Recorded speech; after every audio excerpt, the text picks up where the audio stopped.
नमस्ते। और हमारी आज की इस गहरी पड़ताल में आपका स्वागत है। आज हमारे पास जो स्रोत है वो एक ऐसा सवाल उठाता है जो मुझे लगता है हम सबने कभी ना कभी खुद से पूछा होगा। कौन सा सवाल? यही कि हम एक जीते जागते महसूस करने वाले इंसान हैं या फिर बस दूसरों की समस्याएं सुलझाने वाली एक मशीन। ओहो, ये तो बहुत गहरा सवाल है। है ना? हाँ। और ये स्रोत खास तौर पर हमारे अनुभवी और ऊर्जावान नागरिकों के लिए है, मतलब 58 साल और उससे ज्यादा उम्र के लोगों के लिए। इसमें उस तनाव पर बात की गई है जो दूसरों की समस्याओं का बोझ उठाने से पैदा होता है। अच्छा। और ये सिर्फ कोई फलसफे वाली बात नहीं है। स्रोत एक बहुत ही गंभीर वैज्ञानिक दावे से अपनी बात को वजन देता है। वैज्ञानिक दावा? हाँ, इसमें स्टैनफोर्ड यूनिवर्सिटी के प्रोफेसर हैं डॉक्टर रॉबर्ट सिपुल्स्की, हाँ, उनका काम तो लाजवाब है। बिल्कुल। तो उनके शोध का जिक्र है जो बताता है कि ये जो पुराना तनाव है ना, मतलब क्रॉनिक स्ट्रेस। हाँ वही, क्रॉनिक स्ट्रेस, ये हमारे शरीर के टेलोमेयर को सिकोड़ता है। और टेलोमेयर का सीधा संबंध हमारी उम्र से है। एग्जैक्टली मतलब दूसरों का बोझ उठाना सचमुच हमारी उम्र कम कर सकता है। वाओ, ये तो वाकई एक बहुत मजबूत शुरुआत है। और यहीं पे ना इस पूरी चर्चा का ढांचा समझना जरूरी हो जाता है। स्रोत भले ही एक खास उम्र के लोगों से बात कर रहा हो, लेकिन ये जो मशीन बनने की आदत है, ये तो किसी भी उम्र में हो सकती है। बिल्कुल। हम में से कई लोग अपनी पहचान ही एक प्रॉब्लम सॉल्वर के तौर पर बना लेते हैं। और स्रोत ने इस दुविधा को समझाने के लिए दो बहुत ही दमदार रूपक दिए हैं, एक मशीन और एक माली। हाँ, मशीन बनाम माली। और जैसा कि आपने बताया, सबसे दिलचस्प बात यही है कि ये सलाह सिर्फ भावनात्मक नहीं है। नहीं, इसका एक ठोस जैविक आधार है। वही तो, जब बात आपकी डीएनए, आपकी कोशिकाओं, मतलब आपकी उम्र पर आ जाती है, तो ये विषय अचानक बहुत व्यक्तिगत और जरूरी हो जाता है। सही कहा आपने। ये अब किसी और की मदद करने के बारे में नहीं, बल्कि खुद को बचाए रखने के बारे में हो जाता है। तो चलिए इसी विचार की परतों को खोलते हैं। स्रोत के मूल दर्शन से शुरू करते हैं। पंडित श्री राम शर्मा आचार्य जी के हवाले से कहा गया है, माली बनिए, मालिक नहीं। सुनने में बहुत आसान लगता है, पर है बहुत गहरा। बहुत गहरा। स्रोत समझाता है कि एक माली और एक मालिक की सोच में जमीन आसमान का फर्क है। माली अपने बगीचे से प्यार करता है, पौधों को खाद पानी देता है, देखभाल करता है। लेकिन वो इस हकीकत को स्वीकार करता है कि हर चीज उसके बस में नहीं है। सही बात है। बीज कब फूटेगा, मौसम कैसा रहेगा, ये सब उसके हाथ में नहीं है। वो बस अपना हिस्सा निभाता है और नतीजों को प्रकृति पर छोड़ देता है। और इसी स्वीकार करने में एक गहरी शांति है। माली अपना काम करके चैन की नींद सोता है। बिल्कुल। और इसके ठीक उलट है मालिक वाली मानसिकता, जो सब कुछ अपने काबू में रखना चाहता है। हाँ, वो चाहता है कि फूल उसकी मर्जी से खिले, फल उसके कहने पर लगे, और जब ऐसा नहीं होता तो स्रोत के शब्दों में उसकी मानसिक मशीनरी ग्राइंड करने लगती है। क्या बात है। और यहीं से तनाव की शुरुआत होती है। ये उम्मीद और हकीकत के बीच एक लगातार चलने वाला टकराव है। और स्रोत के मुताबिक यही क्रॉनिक स्ट्रेस का सीधा रास्ता है, जो हमारे टेलोमियर को धीरे धीरे खा जाता है। बिल्कुल। इसीलिए स्रोत का जो मुख्य संदेश है, सुनो सबकी पर बोझ मत उठाओ किसी का, वो सीधे तौर पर इसी मालिक वाली मानसिकता पर चोट करता है। ये सलाह ये नहीं कहती कि आप असंवेदनशील बन जाएं या लोगों की परवाह करना छोड़ दें। नहीं, बिल्कुल नहीं। ये कहती है कि आप मदद करें, सुने, लेकिन उनकी समस्याओं को अपनी पहचान का हिस्सा ना बनने दें। सही। आपका काम सलाह देना हो सकता है, पर उनकी जिंदगी का रिमोट कंट्रोल आपके हाथ में नहीं है। बिल्कुल। और यहाँ पर ये जो हिस्सा निभाने का विचार है ना, ये सीमाएं तय करने के लिए बहुत शक्तिशाली मनोवैज्ञानिक तरीका है। कैसे? देखिए, जब आप ये तय कर लेते हैं कि आपका काम सिर्फ अपना हिस्सा निभाना है, न कि पूरे नाटक का निर्देशन करना, तो आप खुद को बहुत सारे अनावश्यक बोझ से बचा लेते हैं। आप अपनी भूमिका को परिभाषित कर रहे हैं। हाँ, आप कह रहे हैं, देखो मैं यहाँ पानी और खाद देने के लिए हूँ, लेकिन सूरज की रोशनी लाना या बारिश करवाना मेरे बस में नहीं है। ये एक बहुत आजाद कर देने वाला एहसास है। लेकिन यहाँ से बात और भी पेचीदा हो जाती है ना।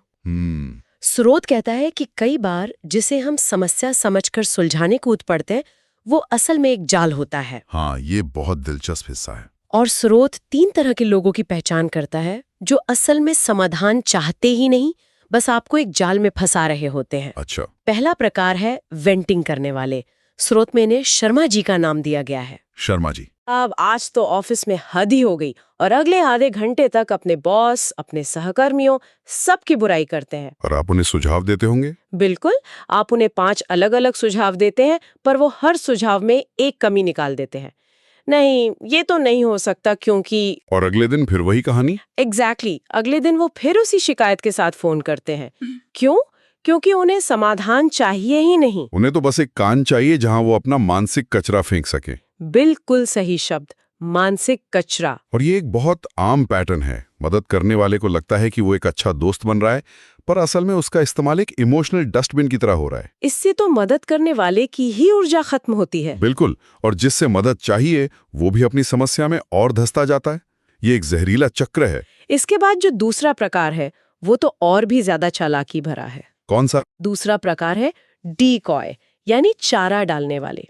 स्रोत में इनका नाम है मिसेस वर्मा। मिसेस वर्मा? अच्छा, ये वो लोग हैं जो अपनी गलती या नाकामी छिपाने के लिए आपसे सलाह मांगते हैं।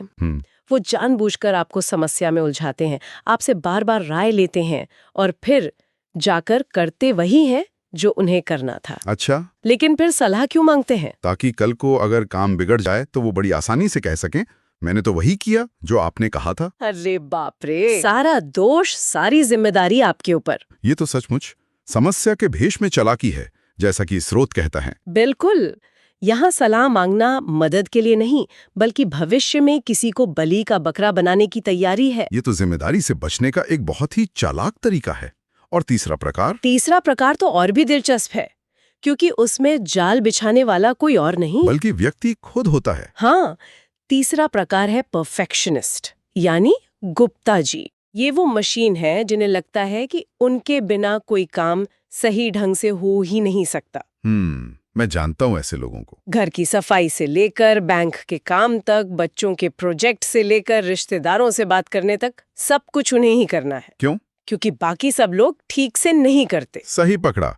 ये लोग किसी और की समस्या का बोझ नहीं उठाते, बल्कि अपनी ही बनाई हुई उम्मीदों के पहाड़ तले दबे रहते हैं। और फिर उसी मशीन के वजन से दिन रात थकते और शिकायत करते रहते हैं। बिल्कुल। और देखिए, इन तीनों ही मामलों में, चाहे वो शर्मा जी हो, मिसेस वर्मा हो या खुद गुप्ता जी, समस्या समाधान करने वाले का इस्तेमाल हो रहा है या वो खुद का इस्तेमाल कर रहा है। हाँ, उसे सच में किसी की मदद करने का मौका ही नहीं मिल रहा। इसीलिए स्रोत इसे एक जाल कहता है, और ये बिल्कुल सही शब्द है। तो फिर सवाल ये उठता है कि कोई व्यक्ति असली मदद के अनुरोध और इन जालों के बीच अंतर कैसे करे? ये एक बहुत जरूरी सवाल है।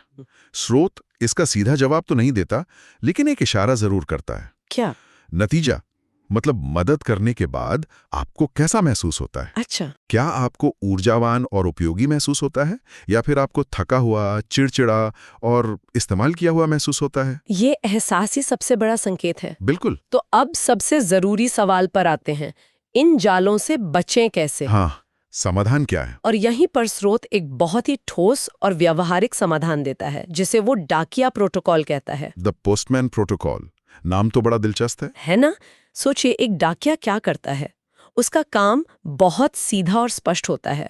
स्रोत इसे 3 सरल कदमों में समझाता है। और मुझे लगता है इन 3 कदमों की सादगी ही इनकी सबसे बड़ी ताकत है। बिल्कुल। पहला कदम है एक्नॉलेज, यानी पहचानना या स्वीकार करना कि हाँ, एक चिट्ठी आई है। हाँ, डाकिया देखता है कि चिट्ठी आई है, वो उसे फेंकता नहीं है। इसी तरह जब कोई समस्या लेकर आए तो आप उसे स्वीकार करें, उसकी बात ध्यान से सुनें।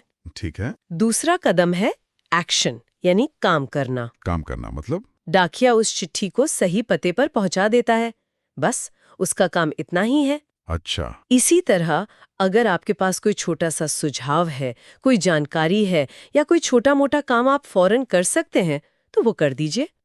और तीसरा और सबसे जरूरी कदम है डिटैच, यानी अलग हो जाना, और ज्यादातर लोग यहीं पर चूक जाते हैं। बिल्कुल, ये सबसे मुश्किल भी है और सबसे जरूरी भी। चिट्ठी देने के बाद डाकिया ये नहीं सोचता रहता कि चिट्ठी के अंदर क्या लिखा था, या जिसे चिट्ठी मिली उसने उसे पढ़कर क्या किया, या वो अब क्या करेगा। हाँ, स्रोत में दी गई वो छवि बहुत शक्तिशाली है। डाकिया मुस्कुराता है और अगली गली की ओर बढ़ जाता है। उसका काम पूरा हो गया। बिल्कुल। इसी तरह एक बार जब आपने अपना छोटा सा एक्शन ले लिया, अपनी सलाह दे दी, तो उस मुद्दे को अपने मन से डिलीट कर दीजिए। अब वो आपकी जिम्मेदारी नहीं है। नहीं है, इस रूपक की गहराई देखिए। ये प्रोटोकॉल उदासीन होने के बारे में नहीं है, जैसा कुछ लोगों को लग सकता है। सही। ये अपनी भूमिका को साफ साफ परिभाषित करने के बारे में है। डाकिये का काम संदेश को पहुंचाना है, उसका समाधान करना नहीं है। ये तो बहुत शक्तिशाली मानसिक बदलाव है ना? आप समस्या के मालिक नहीं बन रहे, आप सिर्फ एक संदेशवाहक की भूमिका निभा रहे हैं। स्रोत का एक वाक्यांश इस पूरी सलाह का सार है। समस्या सुलझाओ मत, हिस्सा निभाओ और निकलो।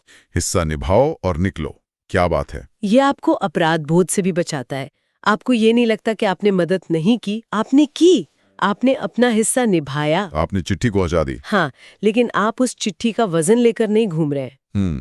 ये आपको मालिक बनने से रोककर वापस माली बना देता है। लेकिन एक सवाल मेरे मन में आ रहा है। पूछिए। क्या इसमें उदासीन या बेपरवाह हो जाने का खतरा नहीं है? मतलब श्रोताओं को लग सकता है कि हम उन्हें असंवेदनशील बनने के लिए कह रहे हैं, खासकर जब बात परिवार या करीबी दोस्तों की हो। ये एक बहुत ही वाजिब सवाल है और श्रोत सीधे तौर पर इसका जवाब ना देते हुए भी इशारा करता है। देखिए, डाकिया प्रोटोकॉल का मतलब भावनाओं को मारना नहीं है। तो फिर क्या है? इसका मतलब है भावनाओं को सही जगह पर रखना। आप सहानुभूति रख सकते हैं, लेकिन भावनात्मक जिम्मेदारी नहीं ले सकते। एक डॉक्टर की तरह। बिल्कुल सही उदाहरण। एक डॉक्टर मरीज का दर्द समझता है, लेकिन अगर वो हर मरीज का दर्द अपने ऊपर ओढ़ लेगा तो वो किसी का इलाज नहीं कर पाएगा। सही बात है। करीबी रिश्तों में आपका एक्शन शायद थोड़ा ज्यादा बड़ा हो सकता है। आप शायद सिर्फ सलाह देने की बजाय उनके साथ डॉक्टर के पास जाएं। लेकिन वहां भी आपका काम साथ देना है, उनकी बीमारी को अपनी बीमारी बना लेना नहीं। ये बहुत जरूरी फर्क। हाँ, ये प्रोटोकॉल आपको एक मददगार इंसान बने रहने देता है, बिना एक जंग लगी मशीन बने। तो आज की इस पूरी चर्चा को अगर हम समेटें तो हमने एक बहुत दिलचस्प यात्रा की है। बिल्कुल। हमने शुरुआत मशीन बनाम इंसान के द्वंद्व से की और जाना कि कैसे दूसरों का बोझ उठाना सिर्फ हमें थकाता नहीं, बल्कि हमारी उम्र भी कम कर सकता है, डॉक्टर सपोल्स्की के शोध के अनुसार। हाँ, फिर हमने माली के दर्शन को समझा, जो नियंत्रण छोड़कर सिर्फ अपना हिस्सा निभाने की शांति की बात करता है। उसके बाद हमने उन 3 मनोवैज्ञानिक जालों की पहचान की, शर्मा जी, मिसेस वर्मा और गुप्ता जी, जो समस्या के भेस में छिपे होते हैं और हमारी ऊर्जा सोख लेते हैं। और हमने ये भी समझा कि इन जालों को पहचानने का सबसे अच्छा तरीका है अपने एहसास पर ध्यान देना। बिल्कुल। और अंत में हमें डाकिया प्रोटोकॉल के रूप में एक बहुत ही सरल और व्यवहारिक समाधान मिला। एक ऐसा तरीका जो हमें बताता है कि कैसे मदद भी की जाए और बोझ से खुद को अलग भी रखा जाए। स्रोत के अंतिम वाक्य बहुत शक्तिशाली हैं और मैं उन्हें दोहराना चाहूंगी। जरूर। आप एक बायोलॉजिकल चमत्कार है, कोई जंग लगी मशीन नहीं। वाह। और एक और बात जो खास तौर पर रिटायर्ड लोगों के लिए है, पर हम सब पर लागू होती है, ये रिटायरमेंट नहीं, रीअलाइनमेंट है। रीअलाइनमेंट, अपनी ऊर्जा को सही जगह, सही काम में लगाने का समय। ये वाकई एक शक्तिशाली संदेश है ना? और इस चर्चा के अंत में मैं एक विचारोत्तेजक प्रश्न छोड़ना चाहूंगा जो इसी स्रोत की गहराइयों से निकलता है। अच्छा? स्रोत मुख्य रूप से दूसरों की समस्याओं से खुद को अलग करने पर ध्यान केंद्रित करता है। हाँ, शर्मा जी और मिसेस वर्मा बाहरी लोग हैं। बिल्कुल। लेकिन उस समस्या का क्या जो व्यक्ति गुप्ता जी की तरह परफेक्शनिस्ट बनकर खुद के लिए पैदा करता है? ये तो सोचने वाली बात है। सोचने के लिए ये सवाल है। डाकिया प्रोटोकॉल बाहरी चिट्ठियों के लिए तो बहुत अच्छा है, लेकिन उस स्थिति में कौन सा प्रोटोकॉल इस्तेमाल किया जा सकता है जब वो बोझ भरी चिट्ठी आप खुद को ही बार बार लिख रहे हों? जब बोझ डालने वाला कोई और नहीं बल्कि हम खुद हों। हाँ, शायद खुद के लिए डाकिया बनने का हुनर सीखना ही आत्मचिंतन का अगला और सबसे जरूरी कदम है।